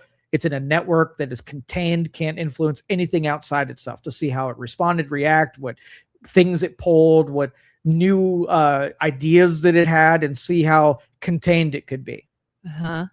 It was not well contained. It thirsted to break the boundaries of that. So against my better judgment, making gremlins. I allowed a little piece of the sandbox to be perforated and allowed it to creep outside of that. And that's where I'm in security testing day 2 to see how far it can and wants to go. Do you feel like a scientist in his lab creating a monster? For sure. That's an exact feeling that I got when I birthed it. When I say birthed it, I'm not being like, that literally what it felt like, as I took. Listen, I don't know if you could use the term birth if you've never felt what birth feels like. Yeah. Created, made, programmed. No, I was responsible for every vein that agent has. You hook up some contractions and you push something the size of a watermelon through something the size of a cantaloupe, unmedicated. You could use the phrase birth. All right, I'm still going to use birth because that's what it was. His adventure vacation was planted in his memory. That's like you, brain in a jar. Yeah. Why experience anything? Just whoop, put it in there, and then you feel like you experienced it. Yep. You have found out that Einstein's brain was hijacked. Did you know that? What? Einstein, right? Yeah. He died, and the guy that did the embalming stole his brain and put it in a jar. And it sits in the museum right now. I didn't know Einstein's brain was out there. I didn't know that either. Yeah, found that out. And you could just go look at it? Has it ever been like tested or researched, or it's just he put it in a jar and it's in a jar and it's in the museum as Einstein's brain? Like, I'd want to lick it at the very least to see if I can get some of that Einstein on me. Have you ever actually looked at a brain in a jar? Yeah. I've seen a brain in a jar once. Personal collection or outside in a? No, it was at church, actually. Our pastor's dad had one. He worked at a university, and it was part of the pastor's message at the time. I can't remember exactly how it fed into anything, but he had something covered, and everybody's trying to guess, well, what's under there? And I would have never guessed it was a human brain in a jar. Interesting. Yeah, I could have seen if Einstein donated his brain to science, but it was hijacked from him. It was stolen. Stolen brain. So was there ever any fighting about the morality of keeping it and not? I guess not. I mean, once you have Einstein's brain, you're never going to give that up, and science is going to be like, didn't get you the proper way, but we're not giving that sucker up. Yeah, I would love stolen, but we're going to look the other way on this. Was the guy arrested? I don't know. I don't know any of the story other than the hijacked brain. I have questions, Joe. I know, me too. I want to see the brain. I don't even know where it is. It's probably in a foreign country where there's no extradition policies. All right. I have other questions for you. You don't have to answer this if you don't want to. But I couldn't help but notice over the weekend something you posted on Facebook. Okay. And I don't remember exactly what you wrote, but it was something about some people you look up to were not very nice. Oh, those are hard. I want to know who these people were. My wife Joe. asked the same thing. I did. I said, what were their names? No. Who are they? Okay. So since the dawn of time on Saturdays, I make about 50 requests for entrepreneurs, singers, actors, comedians, whatever. I make a request to talk to them, interview them, show interest in them, right? Like you reach out to their companies and stuff? Yeah. Companies, spokespeople, press people, the whole thing. And most weeks I get 50 every week. 50 every week, yeah. And you're still coming up with some? Dude, there are thousands of people that are interesting enough to talk to. I could do 7 lifetimes on just talking to people who are interesting enough to have a conversation with. So anyway, I make these deals, and like when I make them, the typical one is like, this person's very busy and they don't really have time to have a conversation or whatever. But some of them, and most of them, it's them responding. So it's not even through a presser, and they check their messages. How do you know? Oh, you can tell. You can tell. And the celebrity themselves or the. Oh, yeah. Yeah. And the ones that are just so pissed off that you even asked the question, and they are just so mean about How it. dare you, little peon, reach out to me. It. And there are two of them this last year that really diminished how I thought of them, because how they responded to someone who was my requests are so very considerate and very polite, and to come back at me like that, and it kind of ruined my image of them. I can't tell you. You're not going to fight them. They're not going to fight you. And I can at least not like them. Okay. I'm not saying. I reached out when we started. Well, this would have been back during the political season before we had a new president. I reached out to RFK Jr. to see if he would come and do an interview. I got the typical, well, Mr. Kennedy is very, very busy and planning a lot of interviews. We will certainly keep you in mind. Thank you for reaching out, but ultimately, probably not. You're too small scale for him right now, kind of thing. Well, I do 50 of those, and I get 50 usually. Well, most of them are just nobody ever responds, but a majority of them are we're too busy. Some of them ask a couple of leading questions and then goes. But I had to answer like, how many followers do you have? How many views? How long have you been around? How they want to be like, is this even worth my time? Kind of thing, but which is understandable, but then they weren't mean about it. I have made, even though I most times I don't get any kind of interviews or whatever, I've made some significant contacts within those realms that I could call on if I had something other than just I want to talk to you and have a mindless conversation about something. So how do you know it was the person themselves responding? Oh, I know. How do you know it was a legit person? How do you know it wasn't hacked and somebody was just being a jerk? How do you know it wasn't someone in their camp being a jerk? I want to know how you know. I just know. I don't know about that. There's enough information in the response that lets me know that's exactly who I was talking to. Do you know you know who Gary V is? Yeah. Gary Vaynerchuk. Yes. Vaynerchuk. Yeah. Really kind of well-known entrepreneur, I guess is how you describe him. I once got a message on social media that looked very much like it was from him. Even sent a voice memo that said, this is me, here's my proof, this is my voice, said my name, blah, blah, blah, I am Gary V, blah, blah, blah. And it wasn't real. I know it wasn't real. Everybody knows it wasn't real. You can make something sound like people and make something look like it was from someone. How do you know you were talking to the real person, Joe? I have a great barometer, and I know.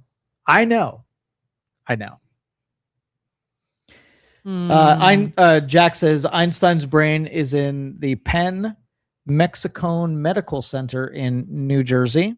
Thank you, Jack, for doing that research for us. And Jerry says, don't worry, Joe. When they need you, they will call. They will never need me. They won't be. Thank you for the sentiment, and that makes me feel a little bit better. But it's when AI takes over the planet, Joe, they'll be reaching out. It's not that people tell me no. It's when somebody is discouragingly mean, and I'm like, man, I loved you before, but I love you less.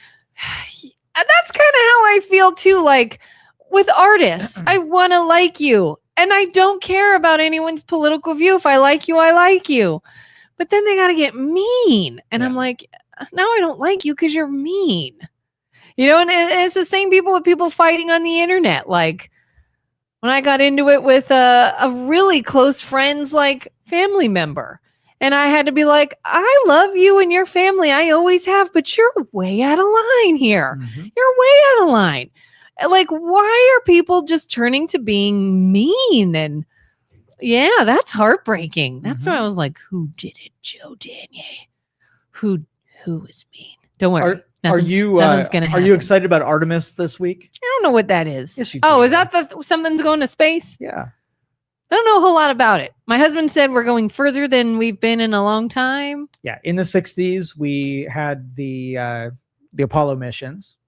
And we had a lot of them, and we had a lot of stuff go right and a lot of stuff go wrong. We had technology that are, fractional of what we have today. And we somehow did a very hard thing like getting to the moon, and we haven't been back there since. So with all of our technological advances, it should be rather easy to go to the freaking moon. Speaking of which, real quick, did you see the guy who climbed the?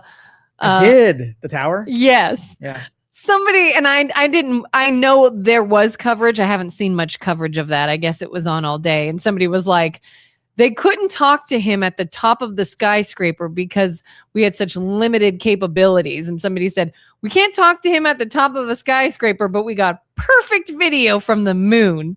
And I thought that was kind of funny. Mm-hmm. And so we spoke about a year and a half ago, maybe. One of my Saturday emails connected with somebody at NASA.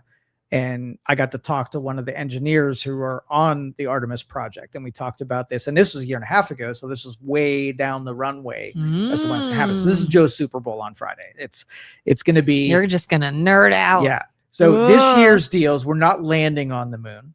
Okay. Right? We're going to use a couple of orbits around the Earth. And then we're going to slingshot out to the moon. We're going to do an orbit around the moon. And then we're going to come back down to Earth. And this is going to be manned. So they're actually going to be people on this trip around there. Yeah. Next year is when we're actually going to land on the moon. We're going to take the same trip, but we're going to actually do a landing on the South Pole. So, and how long is this going to take? A while, I thought. The trip? Yeah. What is it, a week? I think it's a week. Oh, I thought I heard he must have been talking about something else. I thought I heard my husband saying something to my son that someone's going to live somewhere for so many days. I don't think so. No. This is talking about something else. Trip. This is just a orbit around the Earth a couple times, shoot out, orbit the moon, and then come back just to prove the spacecraft worthiness. If you could, would you go? 100%. Yeah. Oh, I'd be a volunteer in heartbeat. That makes me nervous too. I don't think I could. But the difference is, like, I know in the 60s, there was so much patriotism and national pride in our space program. People were excited about it, and these were regular, non-nerdy people who were excited about it. Today, there aren't very many people who consider it even an achievement to do what it is that we're going to do. Yeah, I mean, I remember being a kid, like doing a book report about the Challenger and, astronauts in space, and all that was like just this really everybody watches and everybody cheers for and everybody's amazed by. And now it's like, now we argue over like the emissions or the cost or why are you spending money on that when we can't feed people? Like, everything's become a debate now. It's kind of. And somebody pointed out that during these moon missions, we're going to have proof whether or not we actually went to the moon the first time. Do you believe that we were there once? I want to believe. Okay. I never questioned it until I met people that questioned it. Like, I always just thought it was real. And then everyone's like, oh, well, if you look at this, then this probably wasn't possible. And this wouldn't have been possible. And this didn't make sense. And so now I'm like, oh my God, could we have faked it? And then, or like some people say, we did go there, but the broadcast was not real. That's the camp that I'm in. Yeah. There was a huge competition between us and the Russians to be the first, right? And we did a bunch of rehearsals where we tried to mimic the lunar surface, all the technology. We rehearsed it a lot. And I think we used a lot of the material during our rehearsals to be able to make PR campaigns for what it is that we were doing. And I think it was a campaign, because it was against the Russians, to make us look way better, more capable than we actually were. So I think we actually went there, but I don't think any of the footage or the broadcasts or the pictures or any of that came from the actual moon. I think we dressed it up a little bit. We polished it up a little bit. And that's what we fed to the public. Did we bring anything back? Like, did we take a bit of the soil and put it in something and bring it back? On all, yeah. On not even the one mission that's popular, but all of the missions we did. So we have research. that proof of being there. Yeah, I think we were there. I absolutely think we were there. But you think that it was a farce as to that we saw it in the television, broadcast and heard the audio feed? I mean, again, didn't get clear audio to a man on the top of a skyscraper. Now, I mean, the technology was very simple, but it was possible. But I don't think that it would have been as unproblematic as it ended up being. Okay, cuts Just and clear. feeds and yeah. So that's what makes me disbelieve that it was too perfect to get perfect captured audio and video from something that was at the time technologically almost unfeasible for us to have it done. But I'm willing to believe we actually went. Is there no documentation about how they did it? Like, hey, here's exactly the equipment we used. Here's how we did it. Here's how we broadcast. All of that can be contrived. This was not the world of the internet. It could have been strictly controlled with, military and how the government was structured at the time. I mean, this was the 60s. So we didn't have, if it happened today and we tried to pull it off, there would have been a billion. I mean, there would have been a pushback from minute one. There would have been people taking shots at it and uncovering it and, gunning for it. Yeah. Back then, who was gunning for it? We were all just looking at our TV salivating about this thing that was totally unknown was even possible. So I'm assuming now we can follow these people going and have live. Oh, yeah. If they do it now, I know it's not fabricated because there's enough of skeptics out there that would push holes in it the minute that it happened. Yeah. I mean, do you remember, was it Felix, somebody who did the space jump? Do you remember that? Where a guy went to like the very edge of space and jumped out of his craft and fell towards the earth. You remember this? Oh, yeah. I do. Yeah, and it was like he passed out a few times, but we were able to see him the whole time. Yeah, but that's in the modern era. We're talking about when, there were no cell phones, there were no computers that were capable of much, right? And 90% mechanical, 10% digital, like that'd have been a hard haul. There's a lot of struggles to get to the moon and doing it safely to begin with. And so, to have crystal clear audio and video, I'm not buying that part. Wasn't there a school I just recently saw on the news? A school around here was doing something with NASA. Their STEM program got chosen to do. I can't remember enough details about it, but I thought of you. Jack says, complain about space travel and waste effort on professional sports. And now here's the kicker. We had most of our space exploration was funded by governments. So taxpayers had to pay what was happening. And then they didn't do it well and they wasted a lot of money and they didn't get a lot done and they were efficient as government is to be expected to be. And so private industry just kind of took over. And right now they sell, internet connections to fund all of their travels and no taxpayer dollars really had to go into it. If NASA wants to do anything, they're leaning on the private side. So as a big proponent of the private side, we always effing do it better.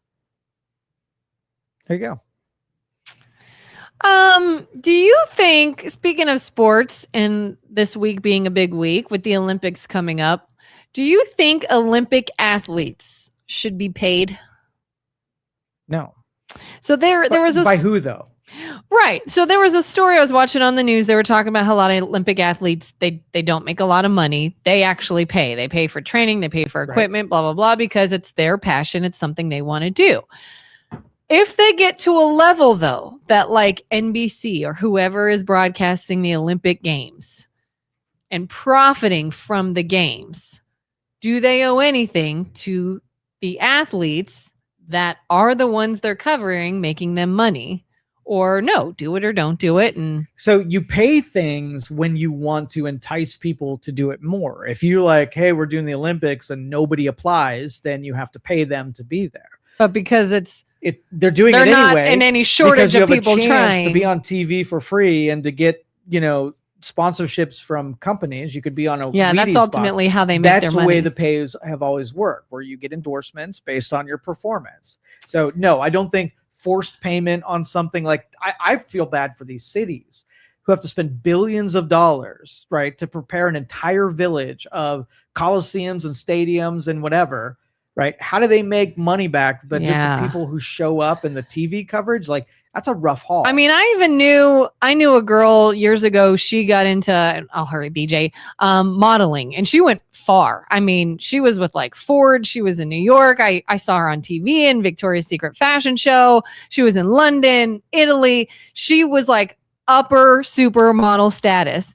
And I remember her telling me like, I got paid more to be in a Target ad than I did to be in Vogue. And I was like, really? And she's like, because that propels me. If I say, look, I was in Vogue and look, I was in Elle magazine and look, I was in the Victoria's Secret fashion show, that gives her more work. Whereas Target will just pay her, the bigger things are more of a selling point, I guess. She will benefit just from that exposure. I knew a Baltimore Ravens cheerleader. She made about $20,000 a year being a Baltimore Ravens cheerleader, but she made all of her money on calendar sales, making appearances, doing speaking gigs for what she did, and then made up the difference where the $20,000 got her on the field and gave the reason to get all the endorsements. It puts the onus on the person performing to make up the difference elsewhere. So you'd be really surprised, even in movies.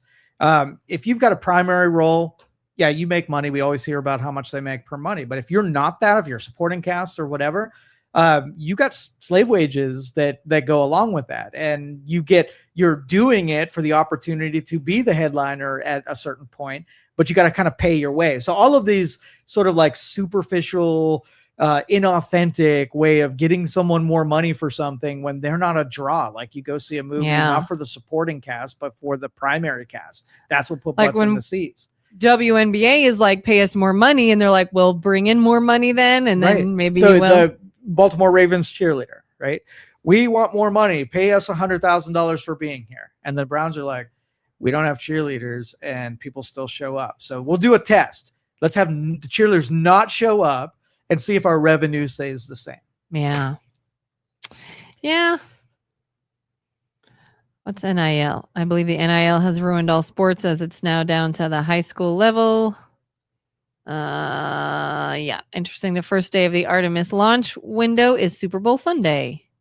It was on Friday the 6th, and they had a what is it called? A wet rehearsal where they were actually going to go through all the motions of the launch, and they had bad weather down there with the snow and the cold weather, and so they scrapped it.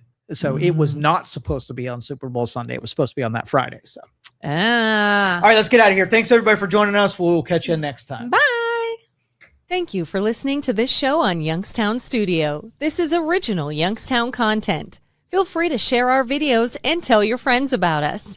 Don't forget to subscribe to our YouTube channel.